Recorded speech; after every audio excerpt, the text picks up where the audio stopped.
Que a paz do nosso Deus esteja convosco. Abra sua Bíblia na segunda carta de Paulo a Timóteo, capítulo 3, versículo 1. 2 Timóteo 3, 1. Novo Testamento. Diz o seguinte: sabe, porém isto, nos últimos dias sobrevirão tempos difíceis, pois os homens serão egoístas. O que é uma pessoa egoísta?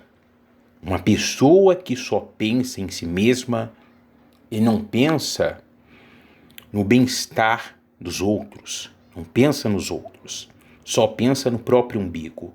Continuando ainda, no 2. Avarentos. O que é o avarento? Aquele que ama o dinheiro.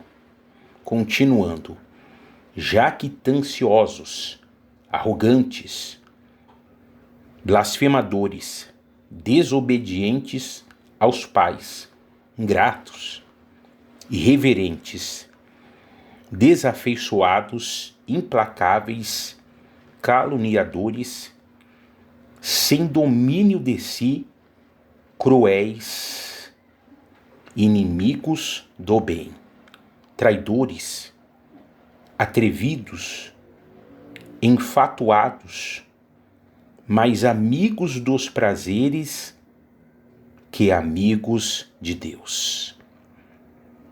Então aqui nós vimos uma lista de pessoas, e essas pessoas, elas são inimigas do bem. Pessoas que, infelizmente, elas fazem coisas que desagradam a Deus, desagradam ao Senhor.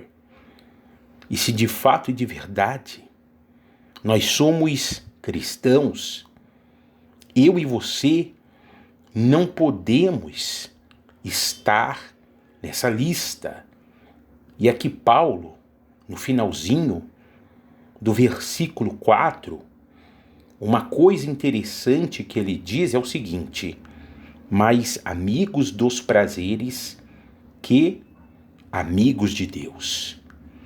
Tiago, na sua epístola, ele diz o seguinte: que aquele que quer ser amigo do mundo, ele está se constituindo inimigo de Deus.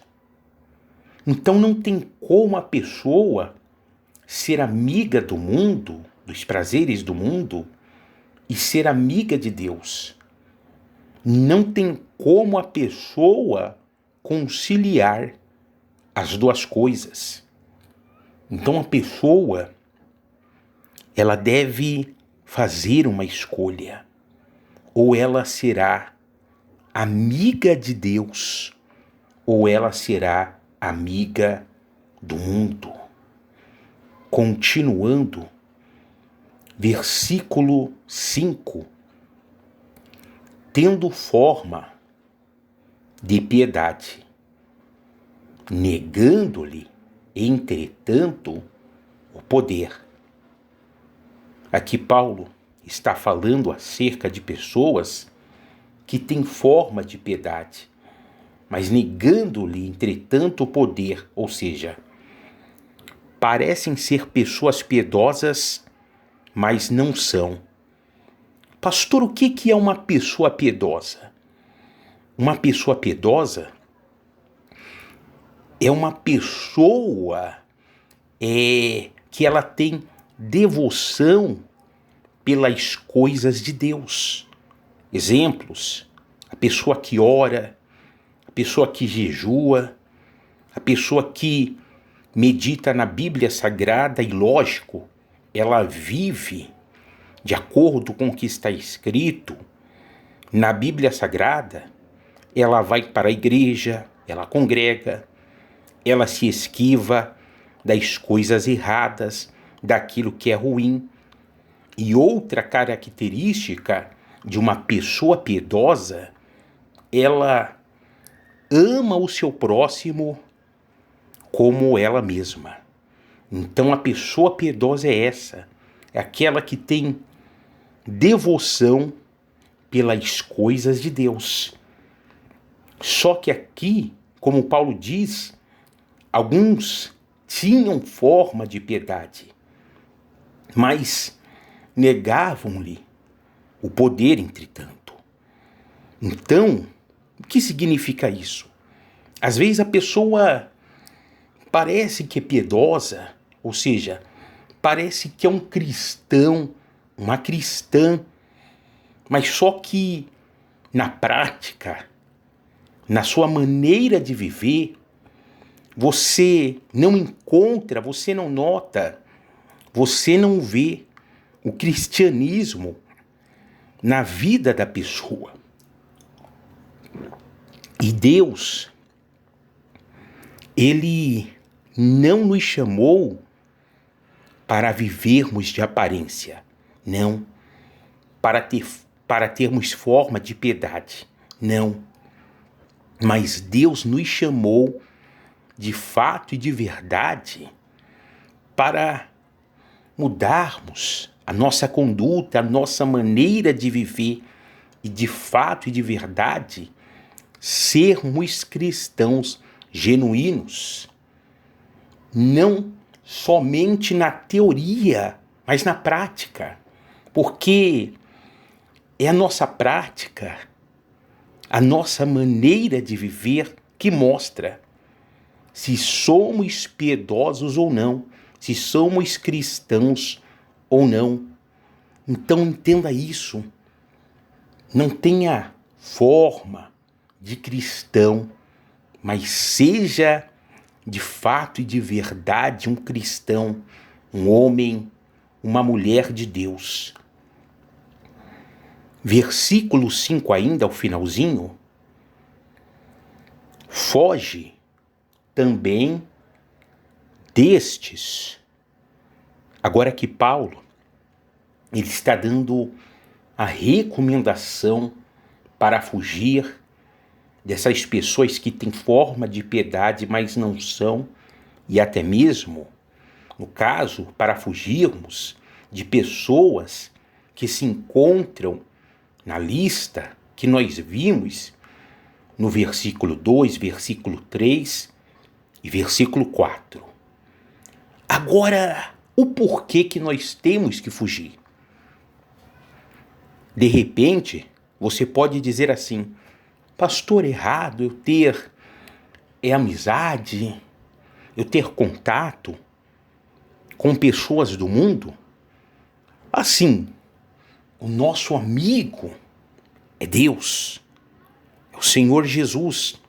Não é errado, de repente, você ter amizade, contato com pessoas do mundo. Agora, a questão é a seguinte: você deve observar se essas pessoas respeitam a sua fé. Se elas respeitam a sua fé, a sua maneira de viver, a sua crença, então tudo bem, não tem problema. Mas, se você observar que a pessoa critica a sua fé, a sua ida na igreja, o seu procedimento, de repente zomba de você, de repente diz: mas você ora demais, mas você vai muito na igreja, mas você quer ser certinho, certinha demais, ou de repente te convida para fazer coisas que são desagradáveis aos olhos de Deus.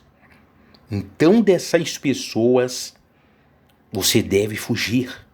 E por quê?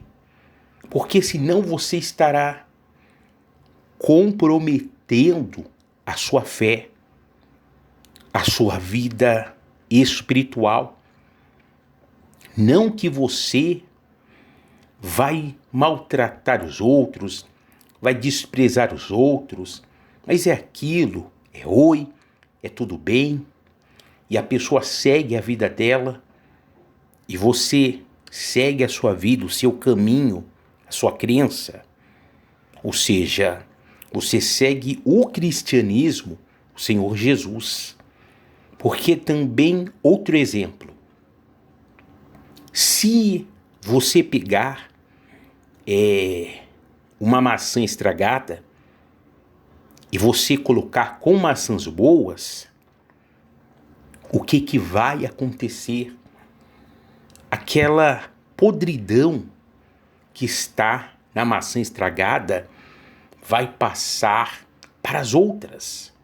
Então, a pessoa pode ser de Deus, mas só que se essa pessoa não vigiar e ela se deixar influenciar por outras pessoas, a fé dessa pessoa, a vida dela espiritual será corrompida. Então, por esse motivo, se ela nota que o inimigo está usando pessoas para tirar ela da fé, para fazer com que ela venha se perder na sua vida espiritual, ela deve fazer o quê? Fugir destes. E assim, de certa forma, ela estará guardando o quê? A fé dela. Então, essa é a palavra de hoje. Guarda ela no seu coração. Que Deus abençoe a sua vida. Em nome de Jesus. Forte abraço. Paz.